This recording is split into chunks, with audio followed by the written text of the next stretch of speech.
Well, good morning. Good morning. Good, y'all are awake. So, we have been through this series. We started Friday night, and we talked about this running journey of mine that got started with the unfortunate death of a young woman that really set me on this running journey. And then I told you about this big scripture in my life. I've fought the good fight. I have finished the race. I have kept the faith. And so yesterday morning, we talked about how do you fight that good fight. Last night, we talked about which race is it that's most important for us to stay on. And this morning, we're going to talk about keeping the faith. And you know, as I read this letter from Paul to Timothy, and I kind of say it out loud as he might be writing it, I can hear him say, I have fought the good fight, I have finished the race, I have kept the faith. Like, it was a really hard and tiring journey. But this idea of him being able to say, I kept the faith, he takes some special pride in that, I think. And so we're going to talk about that this morning, and we're going to talk about really what is this faith thing that he's talking about. And so to do that, I'm going to back up a little bit in this letter he wrote. And I'm going back to 2 Timothy chapter 1, verses 3 through 7. And he says, and again, this is a letter. He's writing this to a dear friend, to a young man that he's taken under his wings, that he deeply loves. And he says, I thank God whom I serve, as my ancestors did, with a clear conscience. As night and day, I constantly remember you in my prayers. Recalling your tears, I long to see you, so that I may be filled with joy. I'm reminded of your sincere faith, which first lived in your grandmother Lois and in your mother Eunice, and I am persuaded now lives in you also. For this reason, I remind you to fan into flame the gift of God, which is in you through the laying on of my hands. For the Spirit God gave us does not make us timid, but gives us power, love, and self-discipline. And so, in reading that, number one, you get this sense. So if any of you out there have a teacher, or you have some coach, or you have some adult in your life that really means a lot to you, your youth pastors, your youth leaders here today, these people that, boy, you have just bought in to what they're saying, and you formed a special connection with them. This is Timothy, how he sees Paul. This is how he's receiving this letter. And then there's Paul talking about these tears, right? And so you get a sense of the power in this communication. But then I want to just go on to, he says, for this reason, Timothy, I remind you to fan into flame the gift of God. For the Spirit God gave us does not make us timid. So what he's saying to Timothy, he said, Timothy, you have these gifts in you. But you constantly have to fan these things. You have to keep that fire burning. And there's a lot in these letters to Timothy that would indicate that Timothy could be a timid guy. Sometimes he didn't have a lot of bold in him, so Paul is constantly having to remind him. But he's saying, God didn't give us a spirit of being timid. But I'm here to tell you who did. The devil loves putting fear and timidity in us. You know, I was standing over here last night at the side of the room when Ryan was doing this beautiful call to all of you, inviting you down this road to God and with God, inviting you into this race to God. And I was tearing up over here. I was overwhelmed with emotion. And I looked at all of you overwhelmed with emotion. And you know what I know? Man, we were keeping the devil out of this room. Because I'm going to tell you something about the devil. Don't ever underestimate his power. But he's also smart. He's not going to waste his energy in a room like this last night. He knows I don't stand a chance with all these godly people together responding to a call like Ryan had. But I'm going to tell you this too. and it makes me nervous, and it makes me pray for you all. He is outside these Eagle Eyrie Gate right now waiting on you all. He has seen and heard everything that has gone on here this weekend. And I'll just use a nice word, he's aggravated about it. He's upset at me for giving this message. He's upset at Miss Pam for pulling all this together. He is really upset at this Arise band. They get up here and sing God's praises, and you all get up. He's upset at your youth leaders for bringing you here. He's upset for you all sitting here hearing it all. And he's not taking it lightly. Because here's the thing, right? Here's the devil's race. He has his own race. And here's the advantage he really has. Because the race he's begging you all to run, we've been talking all weekend, run this race to God and with God. You know what race the devil wants you to run? Any race but that one. He doesn't even care. I don't care what race you run. Just let me get you off of that one. Because when we choose to run this race to God and with God, he's like me, sitting on that bus, being pulled off that marathon route, feeling like a loser. The devil hates to lose. And so when he sees stuff go on like going on here this weekend, he is really, really threatened by that. So he's outside that gate. He said, well, let me just get them alone when they don't have all these godly people surrounding them with all this love, with all this support. He's already back in your schools working through your friends who aren't on that race to try to get them. They're coming back. Ryan got them to commit to this race. You got to help me get them off of it. I don't care what race you get them into. Drugs, alcohol, social media, whatever. I just need them off that race. Because that's the way he works. It's the way he has always worked. But here in this letter, right here in this letter, Paul is telling Timothy, dude, I'm telling you, you have this gifts in you. If you will just flame them, fan that flame, we can beat this guy, right? Because he's saying, these gifts give us power. And so let me just tell you how powerful that is.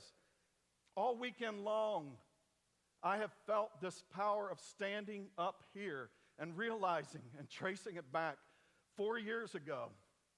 A mom lost a daughter, a husband lost a wife, 3 beautiful little kids lost a mom. And you know what God did with that? I mean, people crying. As tragic as it can be, God said, let me show you what I'm going to do with that. Because the devil had plans for it, right? The devil had plans for it. And God said, oh, no, you don't. And 4 years later, I stand here giving you this message today out of tragedy. That's power. And I'm telling you, the devil can't compete with that kind of power. I watched the Arise band up here. Group of young kids. I'm 53. I can call them young kids. They just got this love for music and this love for God, and they found a way to come up here and present it to you all. And guess what? You all come up here and you're raising hands and you're singing to God. That's power. Devil can't compete with that. You all take sticky notes and you put prayers on them and you stick them on a wall and you start praying for one another. You start pouring yourselves into each other's lives. You start running that race to God and with God for each other. Devil can't compete with that. But here's the thing. Paul says, Timothy, you have to fan this thing into flame. You can't leave here and just forget about this and think the power just goes with you. You can't leave here and think that the Arise band is always here playing and stirring us and we're standing and just feeling that power. You have to take some ownership of this race. You have to commit every day to running that race with him, to him. Right? If you all want to be really brave, this is a brave prayer to say when you leave this gate today. Just say, God, I am asking you, show me what I can do this week that will demonstrate your power. Because I'm going to tell you, if you say that prayer, he's going to answer it. I'm standing here because after I ran that first marathon, as hard and ugly as that was, and I crossed the finish line, and I felt God saying, this isn't about running, this is about me.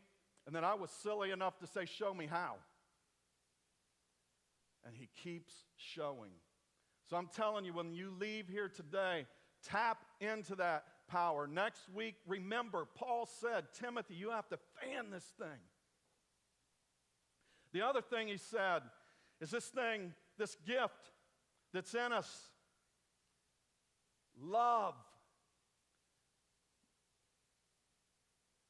This is a God who has an idea of love that is completely different from this idea of love that a lot of the rest of the world has.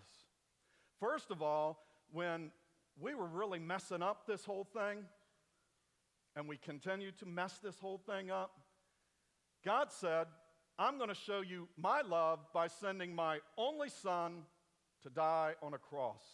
Now, for me, I can get that sort of love because it's me. It's like, who do I love, all right? Who do I love out there that really is messing things up?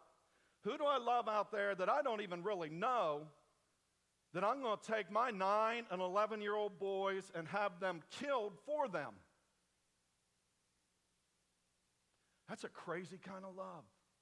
And I don't mind telling you, that's a hard love for me to say I have. But that's the kind of love God has for us. The devil can't compete with that kind of love. I'm telling you that. I'm telling you that.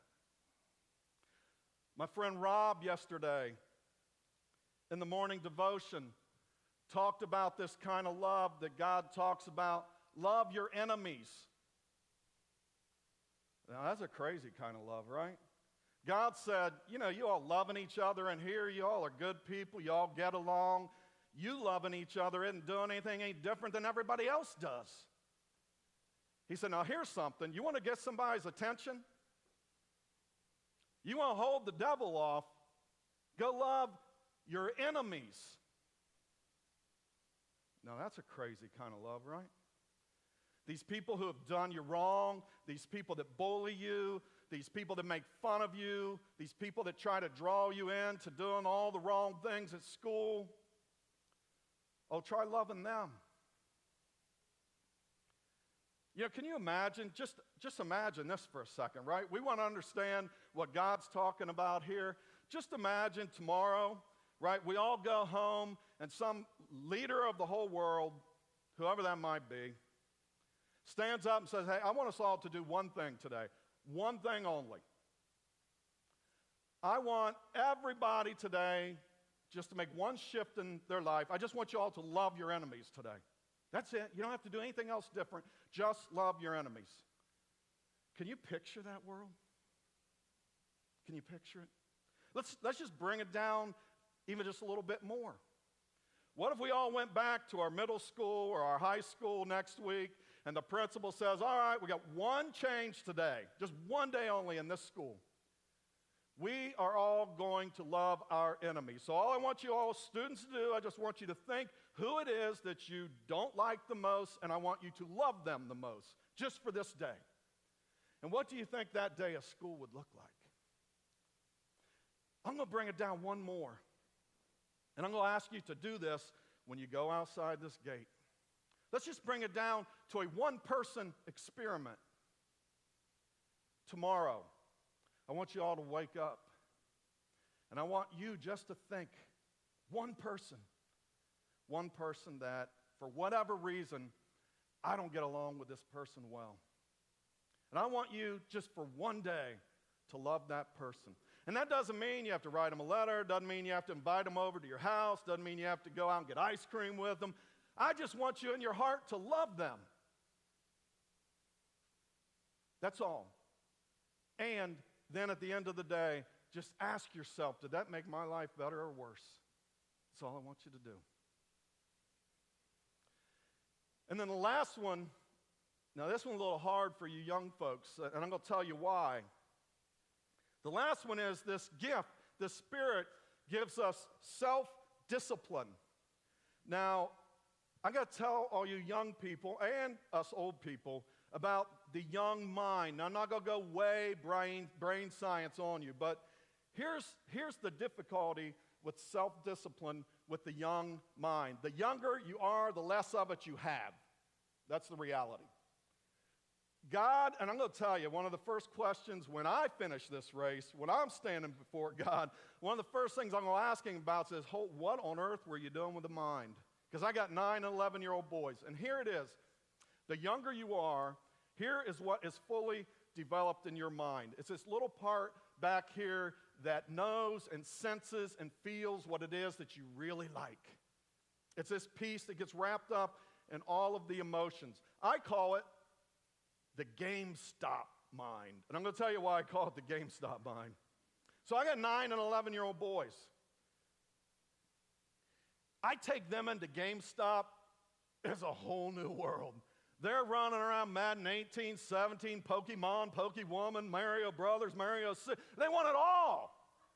I mean, they're grabbing games, and you can just see this excitement. You can see their minds going wild. I want this, I want this, I want this, I want this. And then I step in and say, you can't have all that. And they say, why can't I have all that? Because I'm not a millionaire. I'm not even a thousandaire. We can't afford all that. And they genuinely, because of the way their minds have been developed, they genuinely don't get it. My 9-year-old looks at me like I'm just speaking a foreign language. He swears money grows on trees. All he knows is, I really want this, right? You all have been there. And I'm telling you, the devil taps into that. He knows, and you are far more equipped. You are far more at risk to respond to your friends who say, let's go try this. He knows you are far more at risk of responding, posting to something on Snapchat, Instagram, whatever, and you see all this affection start flying in. He knows what that does to your brain. And he knows that you aren't quite there yet in understanding this is a really shallow sense of belonging. And so understanding that, here's what I'm going to ask you to do. This may be the hard, I ask you to love, right? I ask you to love your enemies tomorrow. I have asked you to pray that God would give you something to do to demonstrate his power. Those are two hard things. This is the hardest one I'm going to ask you to do. Understanding that. Spend more time, please. Spend more time, please, listening to these adults that are with you in the room. I'm telling you, I tell my kids what they need to do, not because they're stupid kids, not because my boys won't someday figure out how to rationally look at right and wrong. I tell them because I know right now they have a brain that is really driven by this idea of, I feel what I like, but I'm not really good at assessing how good that is for me. I'm not really good at figuring out if this keeps me on the road to God and with God. Listen to these adults you have in your life. They're not trying to make your lives miserable, right? And I know they do, because I look at my boys. I know I make their lives miserable. That's not the goal. So all of those things, they take intent, because the devil is out there waiting. And he is scared to death that we're going to listen to Paul here and we're going to fan those flames. He's scared to death. We're going to walk out of here, take all of this flame we have and have felt this weekend and carry it home with us. That's his big fear right now. And I'm telling you, if you don't fan it long out of here, He may have his way. Don't let it happen. Here's the thing. Here's the last thing I want you all to remember. See, the devil works on this idea. He wants you to think that life is a sprint. Remember last night or yesterday morning we talked about this idea. If the devil can get you to think that this thing that I want right now, or this struggle that I'm in right now, is an end or beginning of life situation and not just part of the way to life, he wins. The more he can make you think, I have to solve this thing here and now and not fight it along the road to him, he wins. We have to leave here knowing life is a marathon, all right? Whatever struggle it is we're in, whatever phase it is we're in, it is all part of this road and this process, getting to him with him. Let me pray for you all. Dear God, I am beyond grateful that you have been in here this weekend, demonstrating to us your power, your love, and God, shaping these decisions that you want us to make for you and with you. God, I ask you to surround these young folks as they leave here today. I beg you to help them fan into flame these gifts that you have given us all, Lord, and that they would go home and take this flame that they have and make a difference in their lives and their communities' lives. And God, point people to this road that leads to you. It's in your precious name we pray. Amen.